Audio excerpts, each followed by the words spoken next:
Hi everybody, thank you for joining me for this week's question and answer video. My name is David. This channel is Damar's Coaching and I focus on recovering from narcissistic abuse. This is a weekly question and answer video that I do every single Monday. I'm answering people's questions from last Monday and I encourage all of you, please ask me anything you want down in the comment section. I'll answer your questions in the next Q&A video next Monday. Thank you very much. First, I want to thank you to Emily. Thank you for your donation very much. Emily's been with us for a few years now, and she's made a couple other donations, and it's just a really nice gesture. I can't think of anything nicer to give someone you don't really know that well, but your hard-earned money. So thank you very, very much. I appreciate you. Thank you, Emily.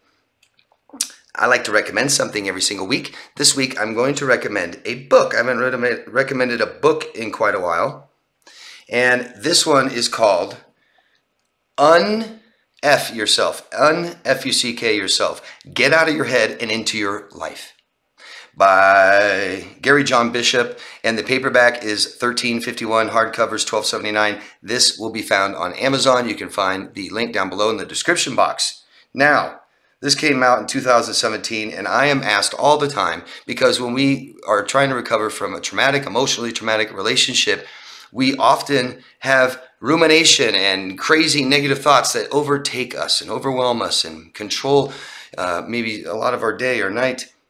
And I'm always asked, David, how can I make this stop?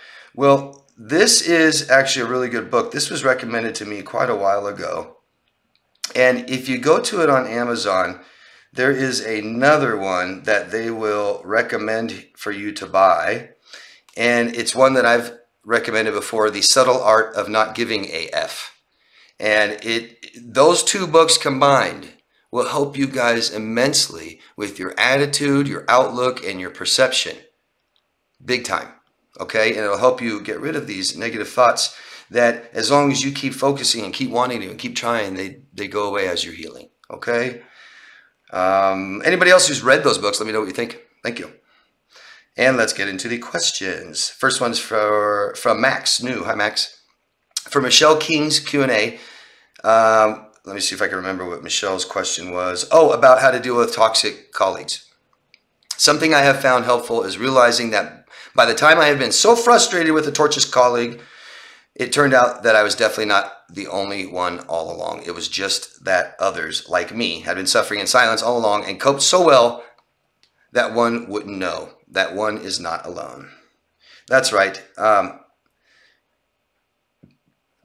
There are just problematic people out there, okay? And if you can't get by your daily life without confrontation and problems with people, if you have problems with people at work often, there's something wrong, okay? And if you guys, and we all will eventually, if we haven't already, had someone toxic at our work, and typically you can just let them dig their own hole and jump in it, usually in time. You know, these are people that will have some kind of, problem at work. Maybe they're late all the time, they don't do their work, or they steal, dishonest, stuff like this, or bad customer service. So, but the biggest problem is if they have problems with you at work, they probably have problems with other people, maybe even the boss. Thank you, Max, that was great. And Erica from East Coast. Hi, Erica. I've noticed that victim mentality online leads to bullying. Include these harmed by the medical system. I expected to meet like-minded people trying to find the silver linings, promote awareness and prevention. Instead, the bullies took over these healing spaces. It reminds me of vulnerable narcissism. Maybe we all need to teach the difference between victim and survivor. And I'm sorry for your experiences, Erica. You've talked a lot about them. And Erica has been in the medical system for a while, recovering from her issues, and has come across, try to find support groups and people that are supportive going through the same thing. And the problem is victims, we aren't the healthiest when we're being victimized. However that is, we tend to not be the healthiest people. And so you're going to find stuff like this. Maybe we all need to teach the difference between victim and survivor. And in online bullying, okay, like what's been happening to me forever, all you have to look at is victim and hero, victim and hero, victim and hero. The bully will play victim and accuse the target of stuff and say the target did this to me, or the target does this to other people. And if you ask them why they're doing this, it's all hero. It's all, I'm doing it for you, I'm doing it for you, but they're really just doing it for themselves. So when you see an online spat, right? You're going to see someone accusing the other of tons of things, and the other is either going to be defending or ignoring. Pretty easy to tell the victim and survivor with an online dispute like that. I'm sorry again, Erica. Maybe a support group for people who have recovered, not recovering. Something like that. Emily from South Africa. Hi, Emily. I really appreciate what you said about people at work and also the things I went through. It feels good to have a community that gets it. Yes, it does. It's one of our emotional needs. JRM from Baltimore. Hello. This is a video that made me think deeper. You mentioned something about how abuse makes it seem like everyone sucks. Is thinking people suck a part of the normal process towards some kind of new normal without abusive people? And, you know, these experiences that we have are not normal. So when people ask me, is this normal? Is that normal? Is this normal? Well, the whole experiences aren't normal. But what are typical reactions? Yes. So I'm not telling you you're depressed. I want to tell you that an absolute normal reaction to a failed relationship, someone passed away, traumatic relationship that ends, is depression. There's different reasons that causes depression. Loss is the worst for us. We lose someone we care about, even if we hated them towards the end, we're attached to them, their loss, it's a void in our life. It tells us to look at ourselves and introspect, and that can hurt and cause situational depression. But if we don't know how to protect ourselves, and which means that the first time someone hurts me, I tell them don't do it, and they do it again, and I say bye, that's protecting myself. If I tell them not to do it, and they do it again, and they do it again, and I stay, and they do it again, and they stay, and I say, please don't do it, and they keep doing it, and this goes on for months, years, I'm not protecting myself. Your brain will take over and say, everyone's bad, dangerous, stay at home, don't do anything, don't try. Make sense? So a big sign of depression is people have a negative outlook on the world, and they'll do that. They won't just say, I've had some bad experiences with a few people, which is all it is, because there's billions of people in the world, and none of us are ever going to even meet 1% of the people in the world, or even 1% of our country, people in our country, maybe not even 1% of the people in our small town, maybe. So to give a definitive statement like, everyone's bad, everyone's manipulative, is everyone a narcissist, everyone hurts people, nobody cares. Do you see that? That's our brain taking over saying, nobody cares, everyone's bad, don't try, don't leave your house, you're going to get hurt. It's better to stay safe than ever live. That's the brain. You want to live, and we've got to take chances, trust people. We got to learn how to keep ourselves safe, okay? And one way to do that is to learn from our experience where we didn't keep ourselves safe. Talking. Thank you. Traveling man from Louisiana. Thank you for giving me some clarity on that. Did you see where the word gaslighting was added to Webster's dictionary? No, I didn't notice until you told me. That's pretty cool. I'm actually surprised because the term was coined from a movie, I think like in the 40s, if not older. And gaslighting is obviously a political technique you see in politics, but it's been a term used for a very long time in politics. So I'm actually surprised it's just been recently added, but that's cool, right? We all kind of get happy when some of this awareness is brought out to other people that don't understand and don't know. Yeah. Thank you. Amy Lynn in Connecticut. Hi, Amy. I have been going through recovery for a brain injury for 3 years now due to seizures and a stroke. I'm so sorry. My ex-husband, despite me being unconscious when he got home, waited hours, I believe, to call 911. During the 11 days I was on life support and fighting to come back, he was on an online dating site looking for a new woman. I'm in therapy, but due to the brain damage, I have been having a really hard time piecing the demise of my marriage. What can I do to stop ruminating about the fact that I will never know what really happened? I have gone no contact with him and his family. And Amy, I'm really sorry, and I hope that you are fully recovered from this relationship or getting close to that. This is so typical of a long-term marriage with a narcissist. I've made many videos about this, talked about this a lot, and I've said this very thing. I've said that being in a relationship with a toxic person, being abused and traumatized is the worst stress in our life, and it causes disease. And it can eventually take our lives or put us in the hospital where we need surgery. And that is when they leave. They're gone. You're of no use to them. They don't care. They're not going to deal with what has to come after this, taking care of you, blah, blah, blah. So they're so dependent. It's like you're broken. Find a new one. Sad. Very, very sad to have discovered this. Maybe that's what you needed to finally end it.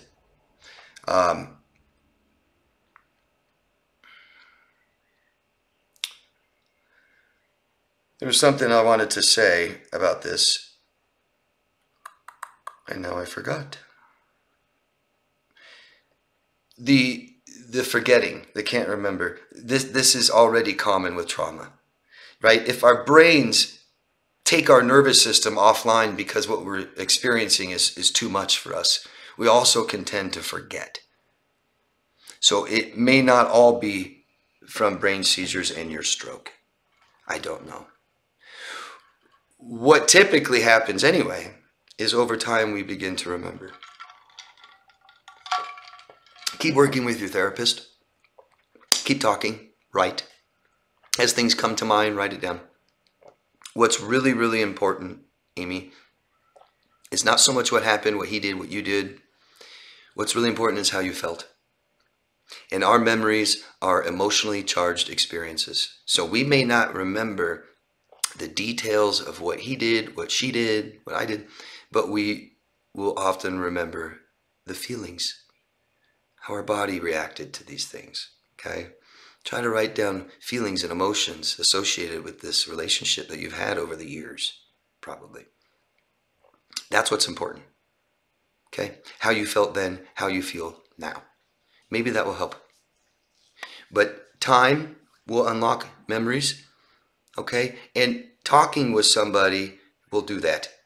Maybe not necessarily talk exactly about something that happened, but a question they ask you gets you close to it, searching, and bam, there it is, and you might find it, okay? I'm sorry for your experiences, Amy. I hope you're fully recovered, and I'm glad that it's finally over. And I hope you found someone else. Victoria from the Bay Area. Hi, Victoria.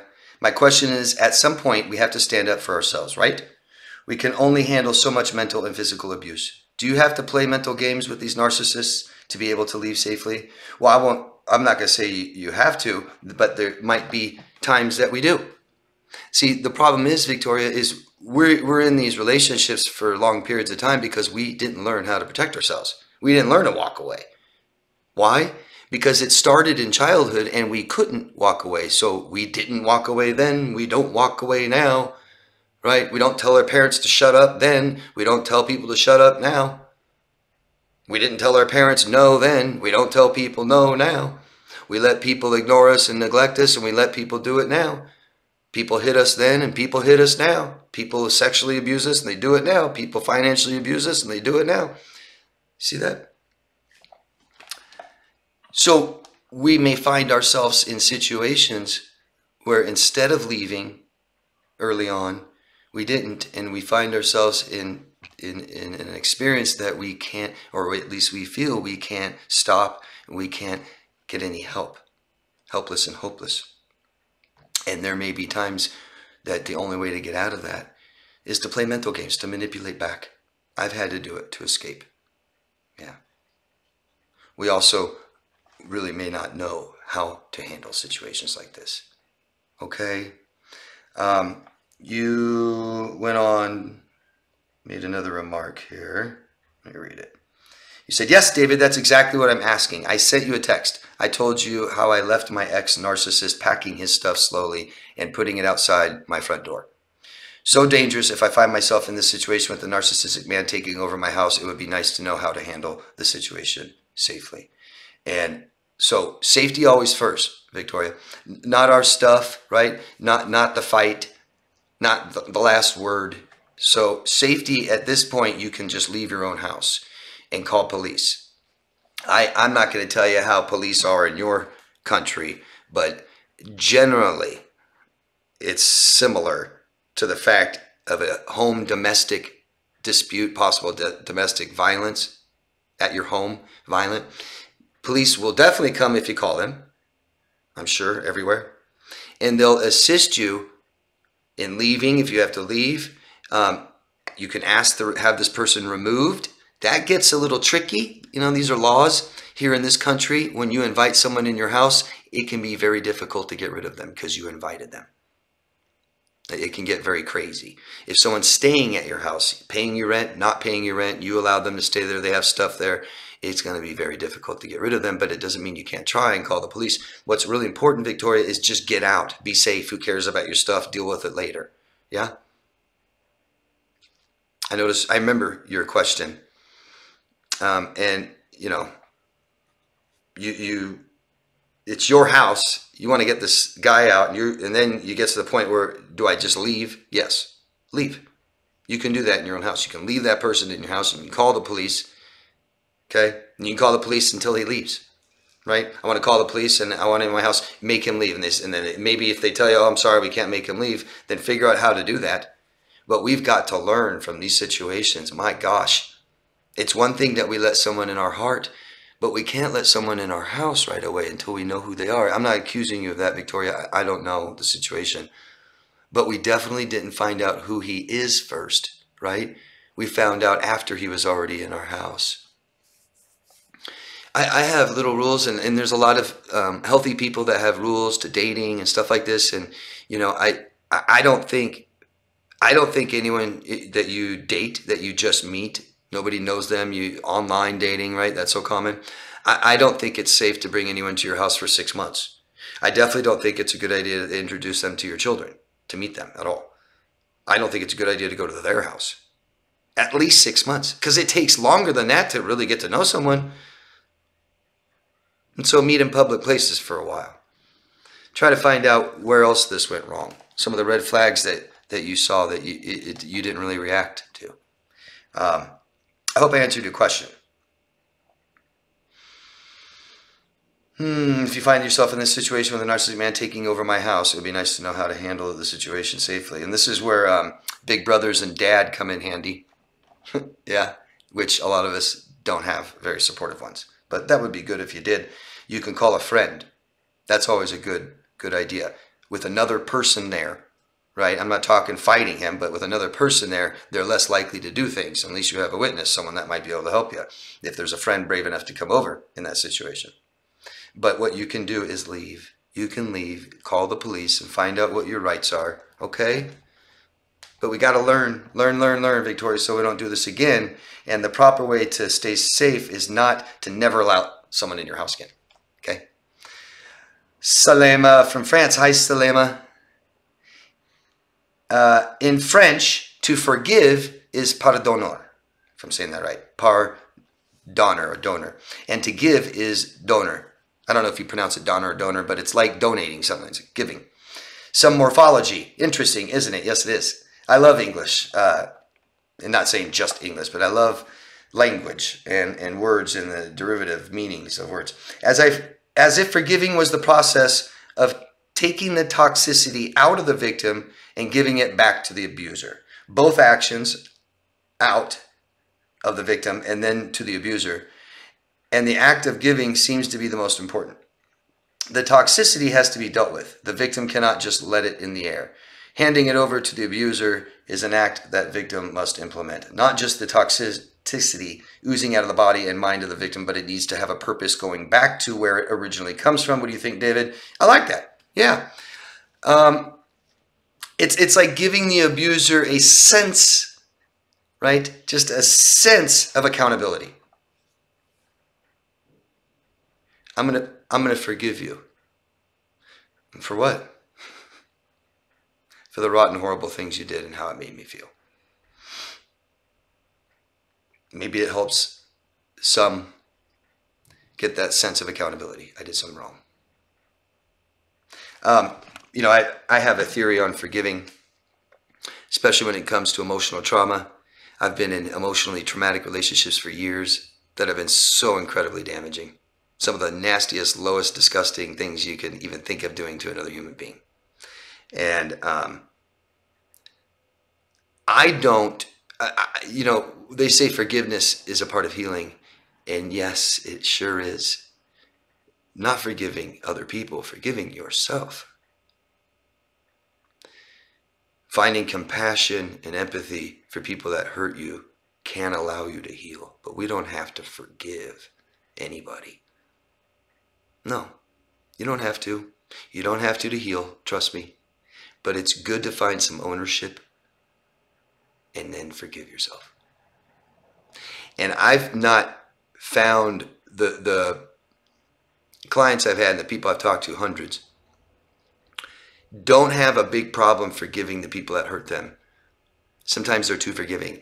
They often have problems forgiving themselves and taking it all on. I deserve this. I did this. I made them do this. So I like the morphology. Yeah, I do. Thank you, Salema. And I think that's it. Rather short. If I missed anybody's questions, please let me know. It wasn't on purpose. It was an accident. And if I, what else? Just ask questions, guys. It doesn't matter if they're repeat questions. There's no such thing as a bad question. It doesn't have to be on this topic. Anything you want. And let me know what you guys think. Give me some feedback. And if you think this is good for you, could help other people, again, subscribe to the channel, vote up or down, comment down below. And always love yourself first, guys. Try to have a nice week, okay? Thanks. Bye.